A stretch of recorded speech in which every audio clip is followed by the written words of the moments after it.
Today we are looking at the Punisher for the SEGA Genesis. Evil can run, but it can't hide. Left for dead when his family accidentally stumbled on a mob hit, Frank Castle refused to die.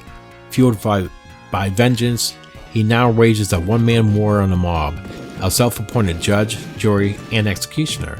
There is no escaping his verdict. The guilty all must face the Punisher. The Punisher was released on the SEGA Genesis by Capcom in 1994. Remember, if you're new to this channel, don't forget to hit the like and subscribe button to help this channel grow. And don't forget to hit the notification button for all future videos. So how is the Punisher today? Here is our review of the Punisher for the SEGA Genesis.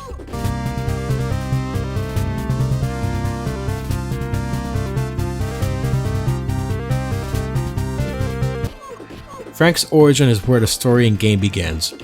He is in a park with his family when some mobsters enter and notice something that Castles weren't supposed to see.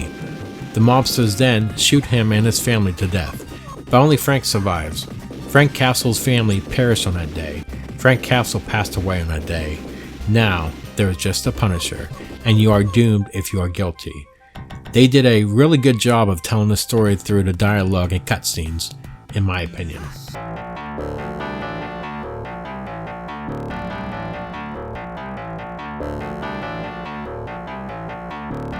This is a side-scrolling beat-em-up style game. A lot of side-scrolling beat-em-up games seems all the same. You go through stages, beat down waves of foes, move on, repeat, meet a boss, repeat entire cycle to where you beat the game. Well, for the Punisher, it follows the same deal, but because of the amount of interactivity and craziness of the game, it feels different like many other beat-em-ups. The Punisher is a two-player game. One can play as the Punisher, the other as Nick Fury. Or, if you're playing by yourself, you can choose which character to play as. The game's controls are effective and responsive to input. By default, the game only utilizes two buttons, but in the settings menu, a third button may be assigned to your special move. I like to put the attack button for the A, the jump is the B button, and the C is the special button. The Punisher and Nick Fury may execute a typical 4 combination by repeatedly pressing the A button. Both characters can do speedier 3-hit combos if you keep pressing the A button and moving the D-pad in the direction of your opponent.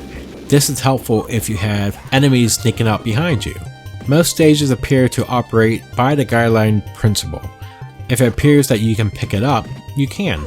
To put it in another way, if there is a barrel that might contain objects, you may pick it up and throw it at a gathering of nasty guys rather than simply punching it open. Another option is to pick up the bad guys and hurl them, either from the ground or the air, against one another. You may also use giant swings to take out all the enemies. You can also grab the enemies by the legs and spin them around 3 times. There are also different guns you can pick up in the game. Like above roll, if it looks like you can pick it up, you can. You can pick up many other weapons, including all their guns, and start wailing away at all the enemies. As you go through the level, you will battle different enemies along the way, and eventually fighting a boss at the end of each level, until you finally fight the Kingpin, who is the final boss of the game. There are 6 levels total in this game.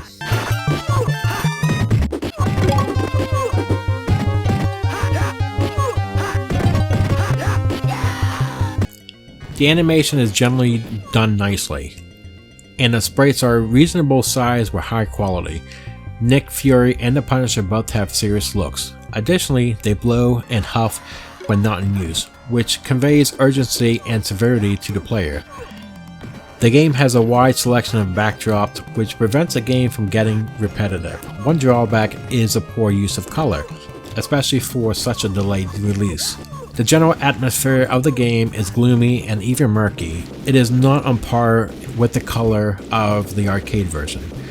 When the game attempts to be vibrant, it comes across as a little gloomy. There is no doubt that they could have done a little bit better with the color department for the SEGA Genesis.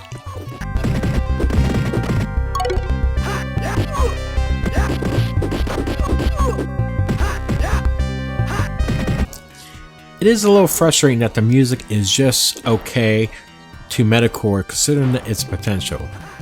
The percussion of the tune is where it falls short. The game makes use of the sound driver, which, with a few notable exceptions, many Western developers have employed with generally subpar and occasionally awful results. Because of the original sound and samples were of poor quality, it is disappointing because the songs would be much better if they had just sampled a nice drum sound. On the other hand, all of the sound effects are really good. Because it's such a crucial component of the action, hearing the gunshot sound effects of your handgun produced so frequently, it sounds real and addicting. Also extremely nicely done are the sounds of glass breaking, explosions, and dying screams. The sample speech is remarkable as well. Each character's battle cry is exclusive to when they use a special move. They express their gratitude by saying "oh thank you" loudly and making a kissing sound when they save a woman.